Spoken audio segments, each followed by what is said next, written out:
Sud Radio, au cœur de la mêlée, François Trio.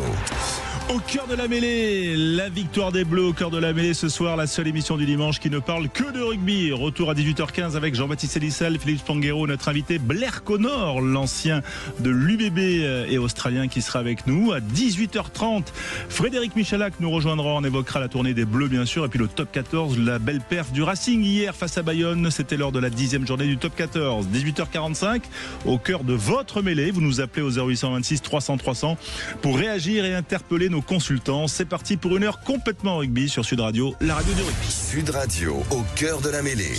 Bonsoir Jean-Baptiste Elissal, bonsoir Philippe Spanghero. Comment ça va ? Bonsoir, salut monsieur. François, bonsoir à tous.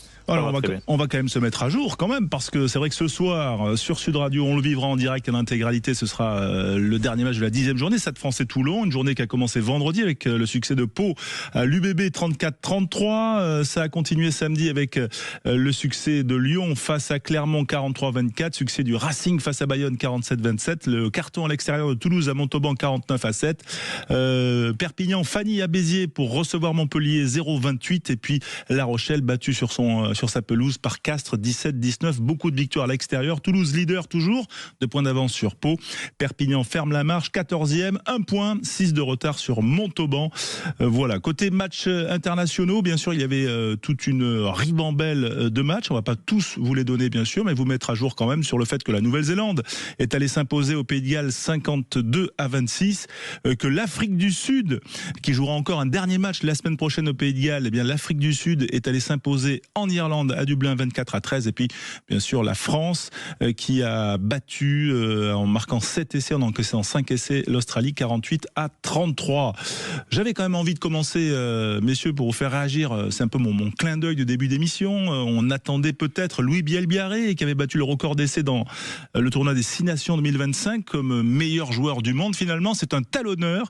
C'est Malcolm Marx, le talonneur des Springboks, qui a été célébré hier, couronné meilleur joueur de l'année 2025. Mérité, selon toi, Jean-Baptiste ? Moi j'aime bien, alors c'est dommage pour Louis, mais récompenser les avants, c'est assez rare. Ça me déplaît pas. Alors je pense qu'il a aussi eu cette récompense parce qu'il a gagné des trophées, et que l'équipe d'Afrique du Sud aujourd'hui est la numéro 1 incontestable. Il est souvent à la finition, il marque beaucoup d'essais sur ballon porté, ça l'aide aussi. Voilà, c'est un peu triste. Alors c'est moins sexy que Louis Bielbiarré, je vous l'avoue, mais le fait de récompenser un avant me choque pas, Voilà. En 2025, parce que tu dis souvent qu'il joue pas beaucoup, les Sud-Africains, il a fait quand même 17 matchs dans le championnat japonais, Malcolm Marx, et il a perdu en finale avec son équipe, et il a fait 12 matchs avec l'Afrique du Sud, et il a été titulaire à chaque fois, lui qui s'est blessé assez gravement, on s'en souvient, à la Coupe du Monde, juste après le premier match des Springboks. Ouais, c'est ça. Le fait d'aller au Japon, c'est une bonne cure de jouvence. Il se repose, le championnat il joue à toucher quasiment là-bas, donc il est pas embêté, il se refait une bonne santé, et puis il est plein gaz quand il arrive avec l'Afrique du Sud. C'est bien calculé, et voilà, titre de meilleur joueur du monde, bravo. Ouais. Tu valides aussi, Philippe, ce titre, parce que c'est vrai que c'est un client, Malcolm Marx, c'est même la référence.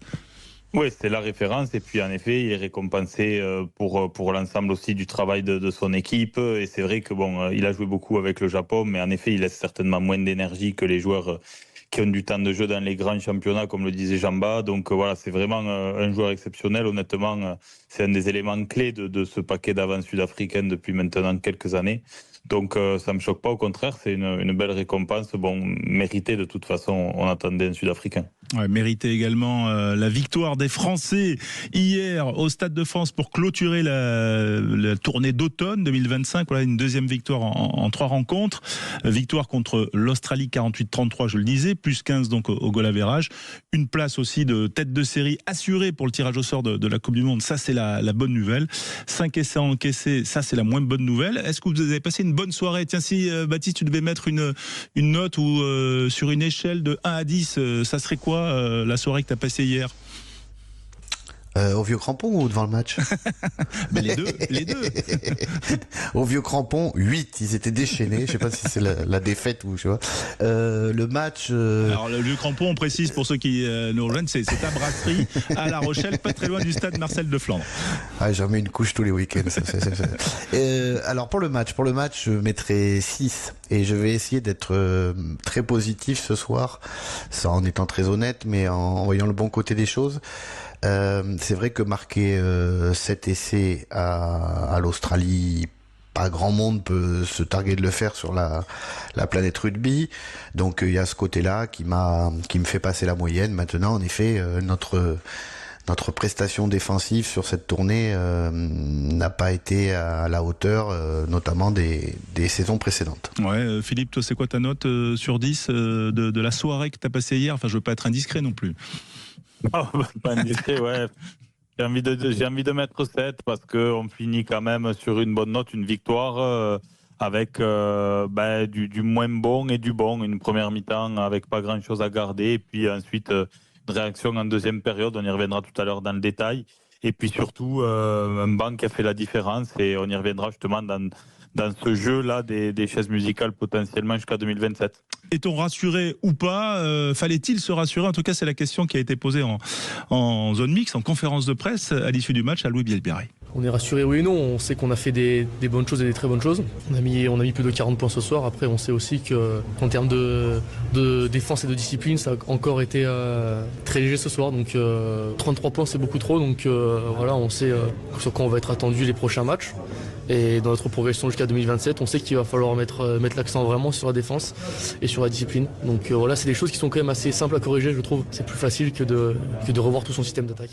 Ouais, tu partages ce point de vue, toi, Jean-Baptiste. C'est plus facile d'assurer la cohésion sur le secteur défensif qu'offensivement? Oui, c'est plus facile de mettre en place une bonne défense et une meilleure discipline que d'articuler tous les rouages, notamment en plus en sélection avec peu de temps, dans le secteur offensif. Ça, c'est indéniable. Paradoxalement, on avait la version 1 de Fabien Galtier, les premières années ont été très bonnes dans ce domaine de défensif, d'occupation et de vitesse de ligne pour aller attaquer l'attaque adverse, c'est-à-dire quand on n'a pas le ballon, aller les chercher très haut. Je trouve qu'on a quand même pas mal baissé de pas. Alors tout le monde prend beaucoup plus d'essais, que ça soit en championnat ou au niveau international. Les moyennes d'essais ont largement augmenté, mais nous on est au-dessus de la moyenne d'augmentation largement par rapport aux autres nations. Donc il y a forcément un gros travail à refaire là-dessus, tant sur l'indiscipline que sur l'individu, beaucoup de plaquages manqués, et donc la maîtrise collective, les circulations autour de ruck et nos montées défensives. Ouais, là on a eu quand même des trous dans la raquette, comme on dit. C'est d'ailleurs ton flop pour cette tournée, la défense collective et individuelle, Jean-Baptiste. Ouais, c'est ça. Alors mais, souvent, à quoi t'attribues ce problème récurrent? Et moi, je vais encore plus cibler ma question. Est-ce qu'il y a un problème d'entraîneur de la défense dans le 15 de France aujourd'hui? Parce que quand même, quand dans Galtier 1, Sean Edwards a été une référence. Mais quand même, à partir de 23, là, on a commencé un peu à faiblir. Et depuis, défensivement, on souffre. Mais je pense que ce qui s'est passé, je pense pas que ce soit une question de personne, de Sean Edwards ou de pas Sean Edwards. C'est un garçon qui est, je ne connais pas, et qui est très réputé dans ce domaine-là, qui partout où il est passé a amené ses compétences et une certaine énergie sans ballon. C'est à la fois simple de travailler la défense, mais c'est énergivore et les exercices sont souvent les mêmes. C'est pas très sexy, on va dire. Donc il avait cette faculté à amener ça. Non, ce qui a changé, c'est que avec l'arrivée de Patrick Arletas, et la version 2 de l'ère Fabien Galtier, on a parlé beaucoup plus d'attaque et d'animation offensive. Et je pense que naturellement, humainement, quand on développe un secteur, on a tendance à oublier un peu l'autre. C'est pour ça que dans des temps de préparation raccourcis, comme des tournées comme ça, on est un peu moins bon dans ce domaine-là. Mais comme l'a dit Louis Bielbiarré, c'est des choses assez simples à remettre en place et assez vite. Ouais, toi, ton flop, Philippe, c'est plus sur... ça se rejoint un petit peu, mais c'est quand même plus sur la discipline et un peu l'inefficacité dans les zones de ruck. Ouais, d'abord la discipline, parce que hier encore, notamment en première période, c'est terrible, c'est très loin des standards internationaux. On a fait 12 fautes de moyenne sur ces 3 matchs de novembre. Et hier, on démarre très très mal, et c'est le signe quand même d'une grande fébrilité collective. Donc ça, c'est le premier point noir. Et donc, comme l'a dit Louis Bielbiarré, c'est a priori un des secteurs les plus faciles à travailler. Donc, clairement, on a du pain sur la plage avant d'attaquer le tournoi. Et puis, en effet, ces zones de ruck, alors autour des rucks et puis dans les rucks, parce que on a une inefficacité sur les zones de ruck qui est flagrante sur cette tournée. Notamment en première période, on a eu énormément de difficultés à ralentir les sorties de balles australiennes. D'ailleurs, on y reviendra, mais je sais pas ce qu'en pense Jamba, mais j'ai rarement vu une équipe aussi efficace sur la vitesse de sortie de balle sur les zones de ruck, notamment dans notre camp des Australiens hier. On a été incapable de retarder leur sortie de balle, ce qui nous a mis en grande difficulté. Et ça, c'était un des points forts de cette équipe de France. Et ce qui m'embête un peu, c'est que dans le baromètre de la confiance, c'est des moments clés comme des périodes défensives près des lignes, dans le caractère collectif. Je crois que c'est pas juste technique, et c'est ce qui m'inquiète un petit peu par rapport à la santé collective de nos Bleus. Jean-Bas. En fait, ce qui s'est passé hier, c'est que sur les Fidji, on a attaqué 33 rucks. Quand je dis attaqué 33 rucks, c'est qu'on a mis 33 fois les mains pour essayer de ralentir le ballon ou de le récupérer, et qu'on en a récupéré que 3. Ce qui a engendré des gros bugs de circulation autour des rucks, des espacements beaucoup moins bons, et des Fidjiens qui nous ont traversés assez facilement. Donc je pense que le focus très rapide qui a dû être fait, c'est que les gars, on va mettre on va mettre les mains dans les rucks que quand on aura vraiment la possibilité de le faire et qu'on est sûr de récupérer les ballons. Forcément, quand sur la première action, sur le coup d'envoi, tu fais un mauvais cadrage défensif, je crois que c'est Jelon qui se trompe de joueur, et que tu prends 40 mètres et que tu arrives sur le ruck d'après que t'es hors jeu, c'est de l'indiscipline, on est d'accord Philippe, mais ça vient de l'erreur d'avant de cadrage. Et je pense que tout ça cumulé a fait perdre un peu de confiance dans ce domaine-là aux joueurs. Les joueurs réfléchissent un peu trop, et là ils ont décidé de pas du tout mettre les mains dessus, quasiment, et forcément les ballons sont sortis en moins de 3 secondes côté australien, et on a vu des Australiens enchaîner des rucks rapides. Mais je pense que quand la confiance reviendra, qu'on aura fait une préparation, et que tout sera aligné, c'est-à-dire que c'est bon, notre animation offensive elle sera entre guillemets acquise, on sait comment on va circuler, etc., et qu'on va revenir à des choses très simples en défense. On a les joueurs pour. Marchand est un contesteur exceptionnel, Jelon suis capable, mais Afou aussi. Il suffit juste de retrouver un peu de confiance dans ce domaine-là. Messieurs, juste quand même pour conclure, avant de tourner une première page, d'accueillir notre première invité dans un instant, qui sera Blair Connor, l'ancien ailier australien de l'UBB, qui va lui aussi nous parler de ce match d'hier soir. Eh bien, votre podium quand même sur la tournée, les joueurs qui ont gagné des points selon vous. Vous êtes d'accord sur l'or et l'argent, hein, c'est Deporter et Jégou, Jean-Bas. Ouais, Deporter par son hyperactivité. Alors on l'a vu dans le jeu sans ballon, notamment face aux Fidji, apporter des surnoms, dézonner, avoir une activité offensive incroyable.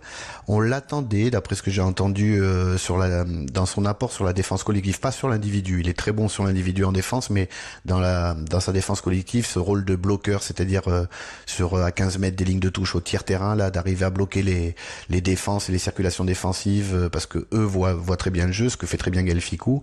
Il l'a plutôt bien fait. Et là, contre l'Australie, il a été très bon dans le jeu entre guillemets invisible. Je sais pas si vous vous souvenez, il y a un petit coup de pied par-dessus de l'Australie, c'est lui qui couvre, ils vont récupérer le ballon et il se projette de suite de défenseur à attaquant, et c'est lui qui fait l'avant-dernier passe, et il se retrouve pour son essai d'ailleurs. Et d'ailleurs, en étant en ayant été très très actif sans ballon, il a réussi à marquer des essais, et c'est lui qui a fini les coups.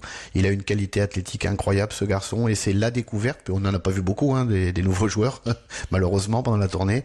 C'est pour moi la découverte, si tant est que ce soit une découverte. C'était sa 7e sélection hier, hein, 7e sélection. Voilà. Mais il arrivait à son meilleur niveau là en équipe de France pour l'instant. Mais 22 ans encore, hein, c'est vrai que Deporter, ça fait partie des jeunes joueurs et des jeunes talent que l'on a. Il y a eu Gourg, on en parlera un petit peu plus tard.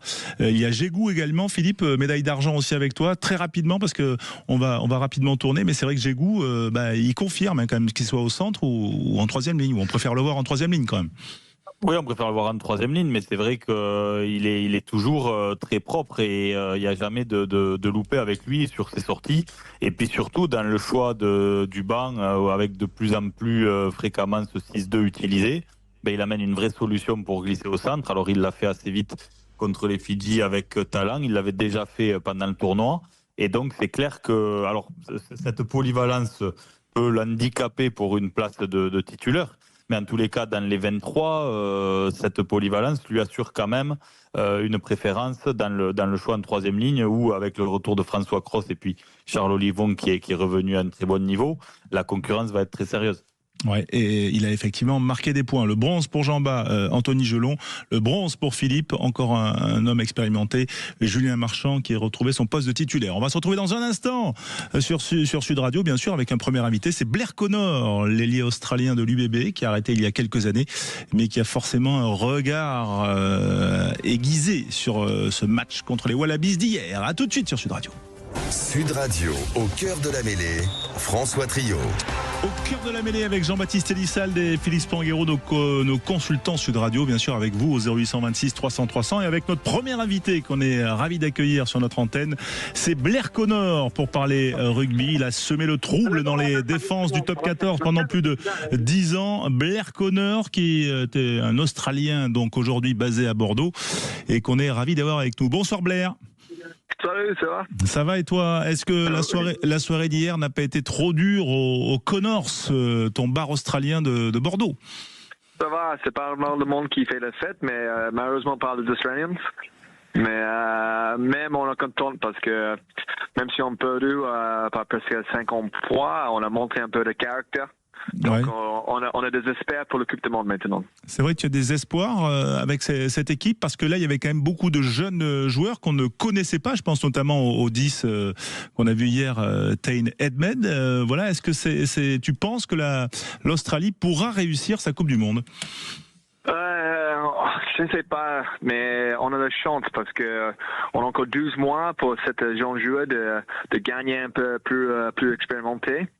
Et après ça, on n'essaie pas vraiment, on a un effectif pas mal, mais avec un ou deux blessures, ça change complètement l'équipe. On n'est pas beaucoup de réservoirs en termes de joueurs en ce moment. Alors tu sais qu'on est une équipe, on est avec Jean-Baptiste Elissalde, Philippe Spanghero. Jean-Baptiste, peut-être un mot ou une question à Blair? Ouais, Blair, bonsoir. Moi, la question que j'aimerais me poser, c'est, je ne sais pas si tu suis attentivement le rugby australien et si t'as idée de savoir quel va être le numéro 10 de cette équipe. J'ai l'impression qu'il y a beaucoup de joueurs qui passent à cet endroit-là, mais que l'équipe d'Australie n'arrive pas à trouver son numéro 10, et le numéro 10 qui pourrait les faire, entre guillemets, un peu mieux jouer au rugby dans l'équilibre sur un terrain. Ouais, je suis 100% d'accord avec toi. Ils sont pas la voiture de passer.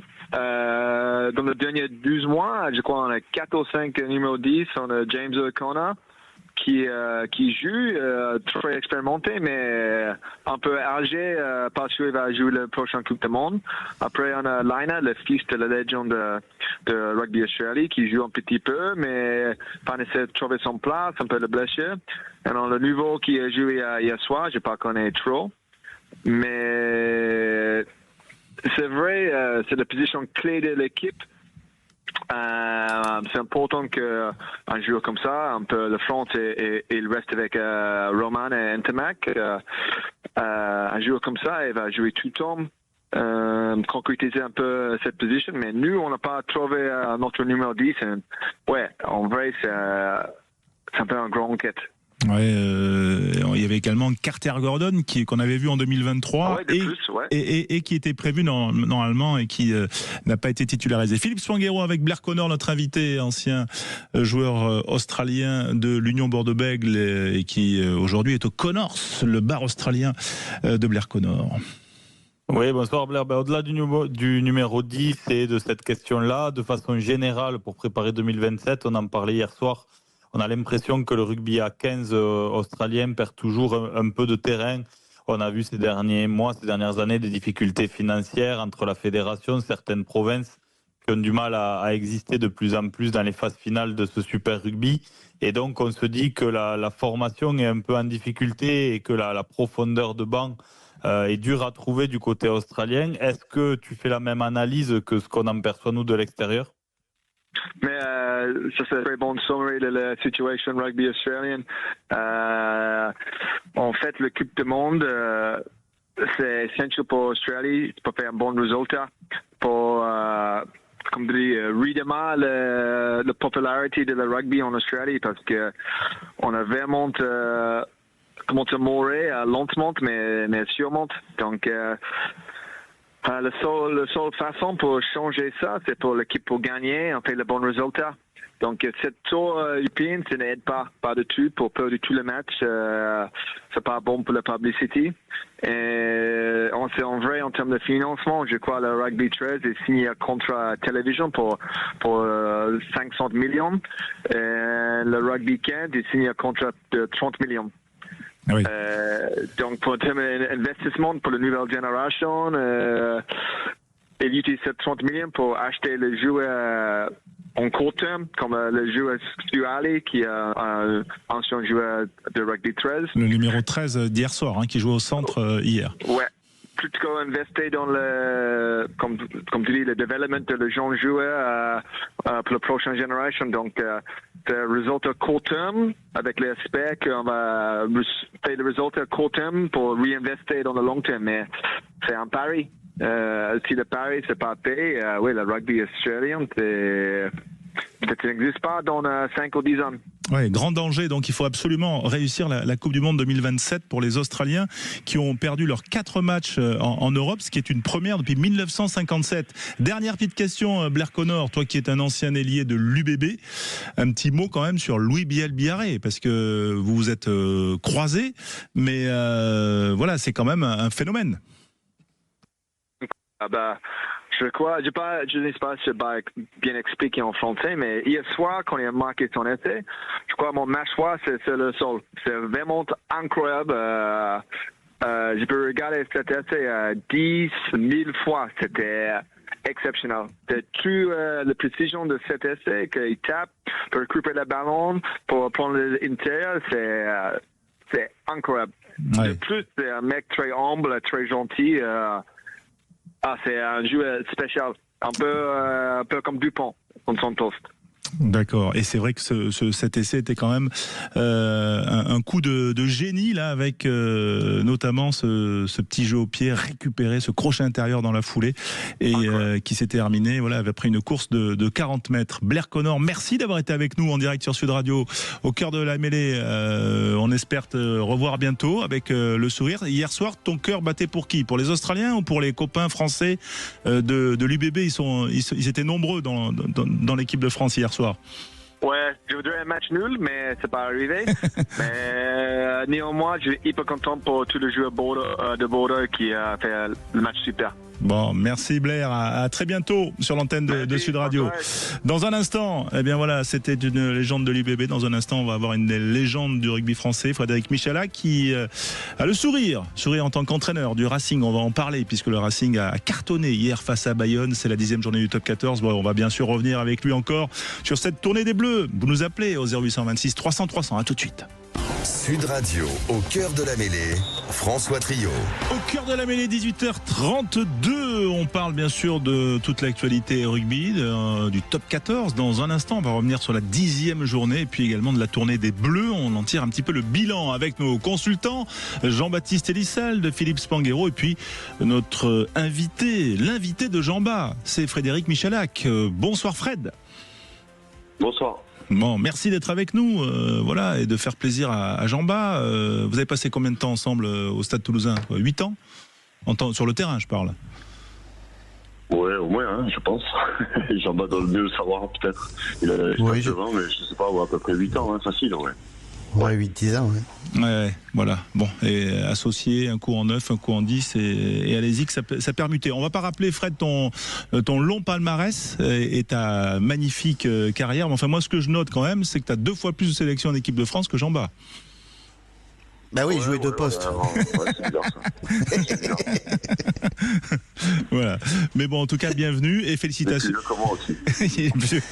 Et félicitations quand même pour cette belle victoire d'hier. On va y revenir avec le Racing 47-27 face à Bayonne. Philippe Spanghero est là également. Vous connaissez bien sûr. Comment tu as vécu le match, toi qui as joué l'après-midi 16h30 hier, Fred, avec le Racing? Est-ce que tu as pu voir le France-Australie ou alors tu l'as revisionné après ou alors pas vu du tout? Si, je l'ai vu en travers, puisque mes enfants l'ont regardé aussi. Donc oui, non, j'ai vu les actions, j'ai regardé un peu ce matin aussi. Je l'ai trouvé très bien. Je trouve qu'ils ont, franchement, il fallait bien sûr le gagner. Après, voilà, on sentait que c'était une équipe un peu sous pression, mais malgré tout, ils ont répondu présent sur certains domaines. Ils ont fait des beaux lancements de jeu. Ils ont été, comme à leur habitude, je trouve, très performants sur les ballons récupérés. Avec à chaque entrée dans les 22, il y a eu presque essai, quoi. Je crois que c'est 5 points par entrée dans les 22 mètres, donc c'est quand même assez fort, malgré que l'Australie a proposé quelque chose d'intéressant. Mais bon, aujourd'hui, l'Australie, ils ont quand même plus de difficultés que nous à performer, puisqu'ils sont sur 4 défaites d'affilée. Ils ont failli perdre contre le Japon aussi. Donc je préférais de la France que l'Australie. Ouais. Jean-Bas, une question pour ton collègue entraîneur, Frédéric Michalak. Non, il l'a bien analysé. Hein. La France, c'est l'équipe numéro 1 sur les tournées d'automne, largement devant. Par exemple, l'Afrique du Sud marque 2 points par entrée dans les 22. Nous, c'est 3,3 points. Et Fred l'a bien analysé. On a cette qualité, et je pense que c'est aussi le fait de beaucoup, entre guillemets, ne pas surutiliser le ballon loin de nos lignes, de beaucoup taper dans le ballon, qui nous garde beaucoup d'énergie. On est beaucoup plus efficient quand on arrive dans ces zones de marque. Fred l'a bien dit. En fait, l'origine de nos essais, c'est beaucoup la touche, 40% du temps, et en deuxième position, les turnovers, les fameuses transitions. Ça a toujours été un peu le cas des équipes de France, le fameux French flair. Mais voilà, c'est ce qu'on a vu à peu près hier soir. C'est vrai qu'on en attend toujours un peu plus, mais là c'était plutôt positif. Ouais. Ouais, ce qu'on n'a pas manqué d'ailleurs de souligner Fabien Galtier en disant que la France a mis 50 points à l'Australie, c'est qui n'arrive pas souvent. Philippe Spanghero avec Frédéric Michalak, notre invité exceptionnel dans Au cœur de la mêlée sur Sud Radio. Ouais, Fred, bonsoir. Pour revenir, avant de parler de la bonne santé du Racing, pour revenir sur l'équipe de France, on a quand même quelques facteurs X aussi. On a parlé bien sûr de Louis Bielbiarré, et c'est vrai qu'on marque beaucoup de loin justement. Alors on est très efficace quand on rentre dans les 22, mais contrairement aux autres équipes, si on regarde les stats, on y rentre quand même peu, notamment sur cette tournée de novembre. Il y a aussi l'indiscipline dont on a parlé en début d'émission, 12 fautes de moyenne sur les 3 matchs de la période. Est-ce que c'est le signe, selon toi, d'un manque de confiance collective ou d'un manque de repères? Parce qu'on a vu le débat revenir sur la table en début de tournée sur les joueurs à disposition, le nombre de temps qu'ils ont de vie ensemble par rapport aux équipes qu'on a affrontées. Ouais, tu as souligné le nombre de pénalités. C'est vrai qu'il vaut mieux avoir moins de pénalités que l'adversaire. Je crois que la France, ils sont autour de 12. L'Australie, 1 ou 2 de plus. Donc on a eu moins que l'adversaire. Par contre, ce qui est assez bizarre finalement, on a eu le territoire, on a eu la possession. Mais on a quand même beaucoup plus plaqué que les Wallabies. Et on a, je trouve, un peu... beaucoup plus de plaquage manqué. Donc c'est peut-être une des stats qui a agacé Fabien. J'ai vu qu'il en avait parlé, de prendre autant de points et d'encaisser autant de points. Je pense que c'est quelque chose qui lui plaît pas. Les Springboks n'encaissent pas autant de points. Par exemple, si on se réfère à la meilleure nation du monde aujourd'hui, qui bat tout le monde, c'est quand même une défense de fer et une équipe qui lâche rien. Même si sur les fondamentaux, ils sont énormes en mêlée notamment et dans d'autres secteurs. Mais pour nous, on peut dire qu'il y a à la fois un peu une nouvelle génération qui arrive, donc une transition entre certains joueurs qui se connaissent bien et ceux qui ont démarré le match. Quand même, il y avait énormément de sélection sur le terrain. Et peut-être les finisseurs, un banc sur les 3 matchs qui étaient un peu moins expérimentés. Et ce qui a fait que tu as moins bien fini les matchs, que tu as moins la possession sur les 10 dernières minutes, que tu encaisses des points, que tu n'appuies pas comme tu voudrais. Donc voilà, mais malgré tout, c'est quand même plus de 40 points mis à l'Australie. Donc c'est hyper positif, quoi. Mais c'est vrai que si tu veux battre les meilleurs, il va falloir une expérience collective encore plus forte. Même si je trouve que quand même aujourd'hui la plupart des joueurs se connaissent bien, mais il faut que tous les petits jeunes qui rentrent et tous ceux qui arrivent à ce niveau-là comprennent que voilà, il faut faire 2, même 3 fois plus pour pouvoir battre les meilleurs. Il y a eu un moment assez émouvant, en tout cas moi qui, en tant que journaliste grisonnant, m'a rappelé quelques souvenirs, Fred, quand le jeune Calvin Gourg a traversé le terrain, on avait l'impression de se retrouver au début des années 2000 quand tu as revêtu ce maillot de l'équipe de France si jeune. Est-ce que toi, ça t'a rappelé quelque chose ? Ouais, c'est sûr, c'est bon de voir des jeunes comme ça s'exprimer aussi facilement. Je trouve que c'est plus facile derrière que devant. Parce que voilà, il y a eu des critiques quand même qui ont été difficiles pour certains joueurs devant, mais voilà, c'est tellement spécifique. Par exemple, la mêlée, et on sait qu'il faut une bouteille pour pouvoir être bon à ce niveau-là. Donc il faut de la bouteille, il faut pratiquer, on va dire. Mais derrière, voilà, il y a des feux follets.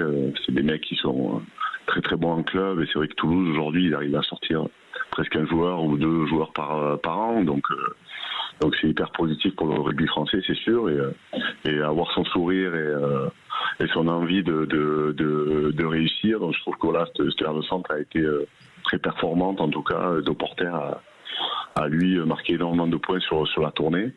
Et cette jeunesse-là, avec cette vitesse, voilà, c'est le rugby aujourd'hui, le rugby moderne. Il faut être jeune et vraiment en bonne santé, surtout derrière. Jean-Baptiste, tiens, sur le quart d'heure éblouissant de Calvin Gourg, ça va être quoi la suite pour lui ? Et bien la suite, ça va être de se battre avec les Broboiry, les Gaëton, les Deporter, les Moefana. Il a la chance d'être dans un club où il va pouvoir montrer toute sa classe, car Toulouse domine de la tête et des épaules l'ensemble des matchs qu'il dispute quasiment, et il aura beaucoup d'espace, beaucoup de joueurs autour de lui pour le mettre dans les meilleures conditions. Donc il a une carte à jouer, c'est pas nouveau, il était déjà très très performant chez les jeunes, c'était déjà un garçon que tout le monde avait remarqué. Et là, c'est vrai que sur les 2-3 ballons qu'il a touchés, on a vu toute sa classe, et notamment ce pouvoir d'accélération, son raffut. Et ce qui m'étonne chez lui, on peut avoir toutes les qualités du monde et toute la vitesse, etc. Mais il joue super juste. Il arrive à jouer dans la défense ou devant la défense, toujours très très juste. Il a des très bonnes lignes de course, et c'est rare à cet âge-là de voir des mecs qui sont aussi propres dans la lecture des situations. Ouais, Philippe, t'as des souvenirs, toi, de jeunes? Je faisais référence à Fred, et c'était pas de la flagornerie, mais c'est vrai que c'est rare de voir si jeune quelqu'un qui traverse le terrain. Mais Fred me connaît, hein, c'est pour ça que je dis ça. Non, celui que moi j'ai en tête, parce que j'ai joué avec lui en jeune, c'est Max Médard qui avait cette attitude. Alors il a commencé jeune au centre, ses premiers matchs en équipe 1 à Toulouse, il avait à peu près l'âge de Calvin Gourg, peut-être quelques mois de plus. J'ai le souvenir d'un match à Castres, il était titulaire au centre, il avait 19 ans. Et il y avait cette attitude aussi, parce que au-delà de la qualité technique, il y a des joueurs qui, dans l'attitude, ont vraiment ce port de tête haut là, magnifique à voir. Et moi, celui que j'ai en tête de ma génération, c'est Max. Ouais. On va parler du Racing dans un instant. On écoute Calvin Gourg qui était au micro de Quentin Barbaza. J'ai réussi à contrôler mes émotions parce qu'à un moment les larmes montaient. Ça te prend un peu aux tripes, et j'ai réussi à contrôler mes émotions pour pas me laisser submerger. Mais voilà, c'était vraiment très fort. Le match, ma rentrée, pareil, c'est très fort en émotion. J'étais juste heureux de pouvoir déjà faire une percée. C'est comme quand on fait une première en top 14. Derrière, on n'a plus envie de retourner en espoir, même si il faut, parce que souvent on a notre chance quand on est jeune sur les périodes de doublons, ou envie de continuer sur cette lancée, de continuer à enchaîner les matchs sans pépin physique et en étant le plus performant possible, et pour servir l'équipe. On l'espère, on lui souhaite en tout cas à ce jeune Kelvin Gourg. Retour au top 14. Hier, le Racing a battu Bayonne. On va dire un match un peu aux deux visages, avec une première mi-temps, c'était très serré, des difficultés. Et puis ensuite, vous êtes libéré. J'imagine que Fred, l'entraîneur de l'attaque que tu es, a dû se régaler en deuxième période quand même. Ouais, on s'est régalé. Après, c'est vrai que c'est une surface tellement rapide et il se passe beaucoup de choses sur cette pelouse. L'an dernier, on avait du mal à gérer un petit peu les momentum adverses parce qu'on avait une défense trop fébrile. Et par contre, on sait très bien qu'on peut marquer pas mal d'essais sur cette surface-là. On avait bien moins froid qu'au Stade de France hier soir, ça c'est sûr. Mais oui, bien sûr, j'ai apprécié la deuxième mi-temps, mais j'ai apprécié la manière dont on a construit le match. Voilà, les joueurs ont bien agi. On avait une tendance à mal finir les 20 dernières minutes, et là au contraire, tous ceux qui sont rentrés, ils ont apporté énormément. On a dominé physiquement la mêlée déjà, donc ça a été un bon point d'appui. Et puis les joueurs se sont trouvés plus facilement sur des phases offensives parce qu'on dominait automatiquement les contacts, on avait la possession aussi, ce qui n'était pas le cas sur les 9 premières journées. On était, je crois, à 13% de possession dans les 20 dernières minutes. Donc on passait notre temps à subir et à faire des fautes. Alors que là, on a gardé le ballon, on a fait subir l'adversaire, on n'a pas fait de fautes. Et en plus, on a réussi à aller chercher le bonus à la fin. Donc ouais, c'est plutôt positif pour nous. Et je crois que les mecs avaient envie de faire un bon match, surtout qu'on va à Toulouse la semaine prochaine. Donc voilà, c'est toujours bien pour la tête. Voilà, un faux doublon, hein. C'est Kelvin Gourg qui l'a, j'ai lu ça. Ce match contre Toulouse et le Racing. Jean-Bas avec ton homologue du Racing, Frédéric Michalak. Ouais, Michel, écoute, moi je peux dire que du bien, parce qu'il est entraîneur de l'attaque, donc il est forcément satisfait de marquer, un peu comme l'équipe de France d'ailleurs, il y a des parallèles de marquer autant de points, mais je trouve quand même, et on en avait parlé, on s'est croisés, qu'il y a que l'équipe du Racing prend des essais, pas facilement, mais un peu trop simplement. Il y a des absences défensives qui leur mettent quand même des difficultés dans les matchs. Là, ça a été serré jusqu'à la 60e face à Bayonne, alors ils peuvent se rendre les matchs plus simples. Je sais pas ce que t'en penses. Si vous le travaillez beaucoup, pas trop, et que en fait c'est juste l'explication de jouer à l'Arena qui explique ce nombre d'essais encaissés. Non, t'as bien analysé le truc, surtout que ça fait partie des focus un peu de début de saison, vraiment la défense. Alors que le Racing a toujours eu cet esprit d'attaque et finalement on avait quand même priorisé la défense et notre mentalité sur des attitudes, surtout sur les plaquages dominants. Par exemple, on a énormément de joueurs sur les plaquages dominants. Donc ça c'est très positif, c'est-à-dire que les joueurs veulent défendre, aiment défendre et ont cette mentalité-là. Après, on a l'incapacité à être meilleur dans le contact et dans la défense, c'est-à-dire que la plupart des adversaires contre nous, ils ont des rucks rapides et peuvent développer leur jeu. Donc je pense qu'on peut être plus virulent dans cette zone-là. Certains le font très bien, je pense à Toulon, je pense à Toulouse bien sûr, ou même à La Rochelle. Mais de là, à partir du moment où vous récupérez ces ballons et tout, il faut énormément d'énergie et de faim pour pouvoir jouer ces ballons de turnover qui sont quand même énormes à jouer. Donc voilà, bien sûr, la philosophie d'attaque, on l'a remise au goût du jour parce que pour moi, on marque pas assez d'essais, on n'est pas assez ambitieux. Mais il ne faut pas oublier que c'est grâce à la défense qu'on pourra marquer des essais. Et grâce aussi à notre travail sans ballon, que ce soit sur des efforts défensifs quand on tape au pied ou quand on se replace. Et là, on fait vraiment beaucoup de focus sur cet aspect-là, parce que c'est pas notre qualité première de batailler en l'air et de batailler en bas. Et donc, on travaille énormément. Et ça a payé hier. On a vu un Wilfried Duleux, par exemple, monter au ballon, gagner ses duels. On a récupéré beaucoup de ballons dans ces zones-là et on a réussi à mettre l'équipe en face sans difficulté. Donc voilà, un Pau aujourd'hui performe.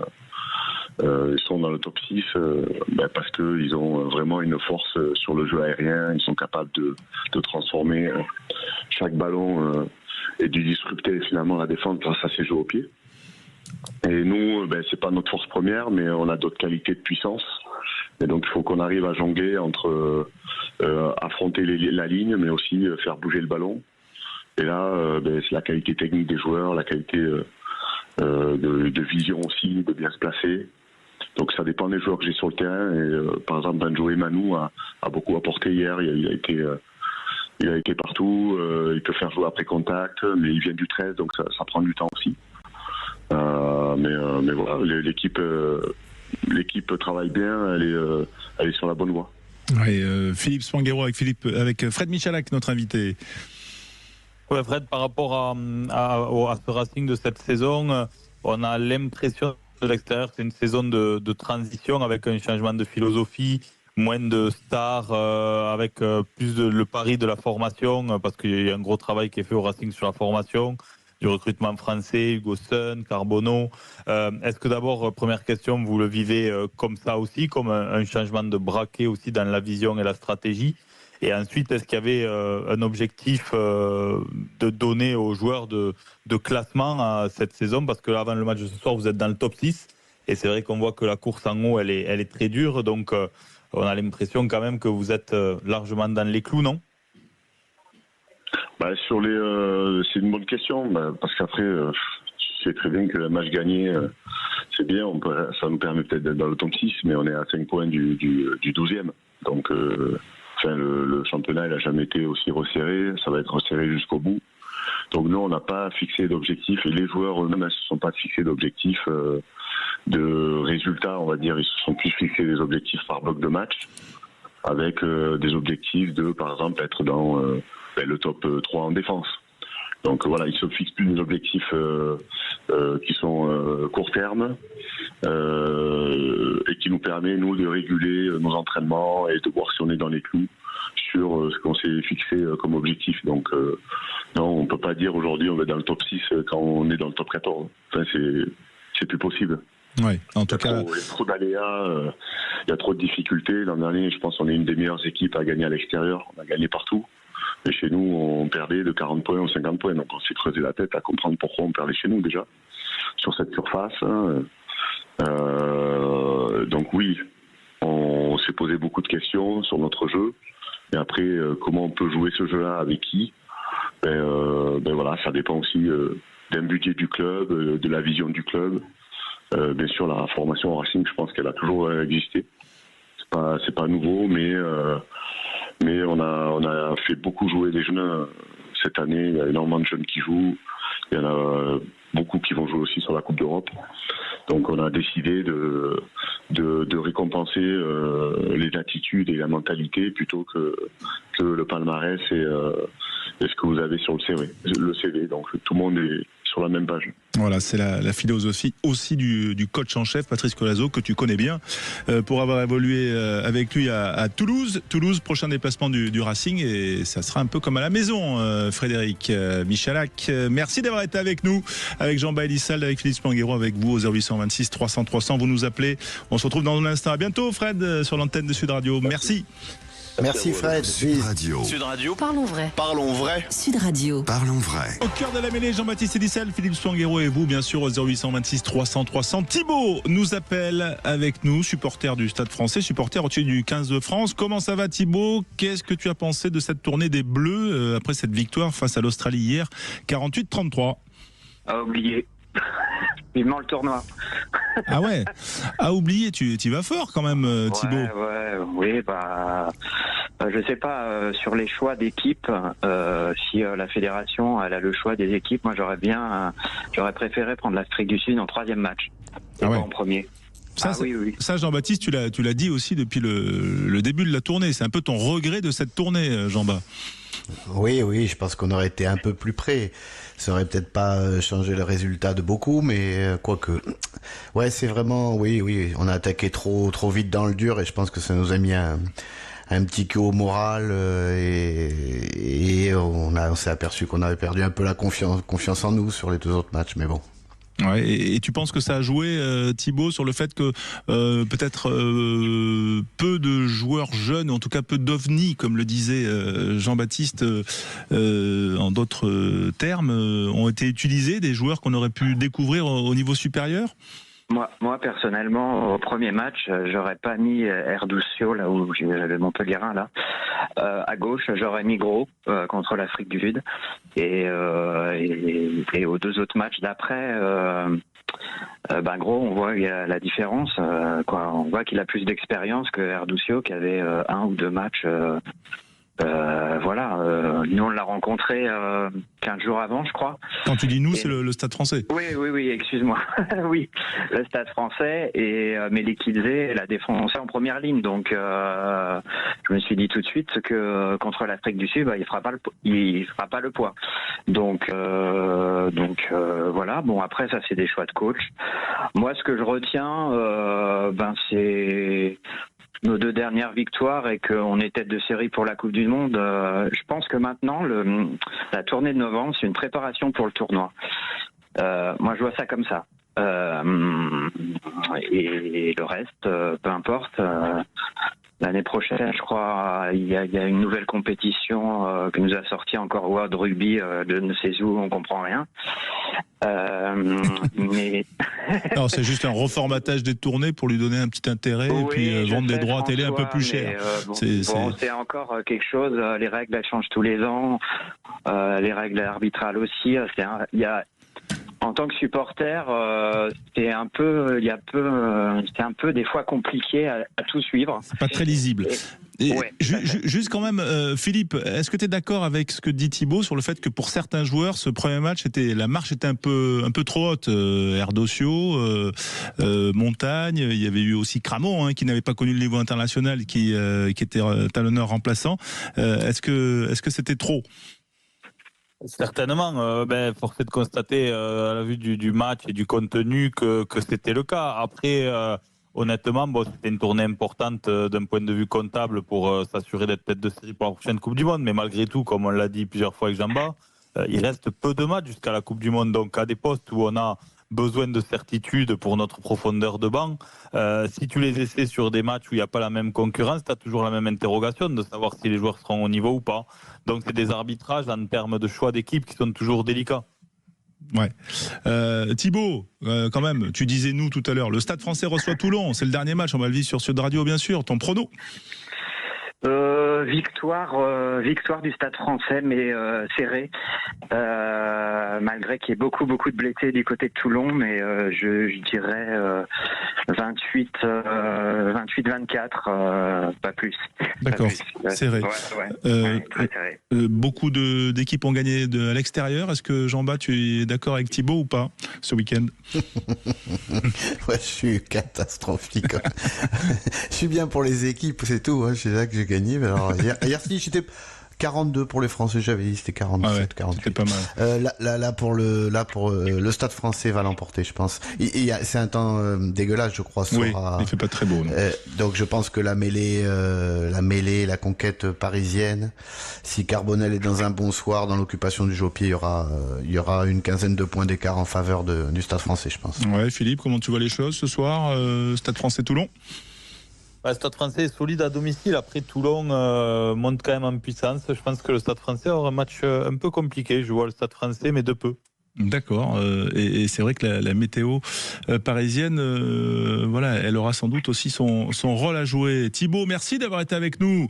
Toujours un plaisir. 0826 300 300. Voilà, vous nous appelez et puis bien sûr vous restez sur Sud Radio, la radio qui parle vrai, qui parle rugby, la radio du rugby, mais qui parle aussi.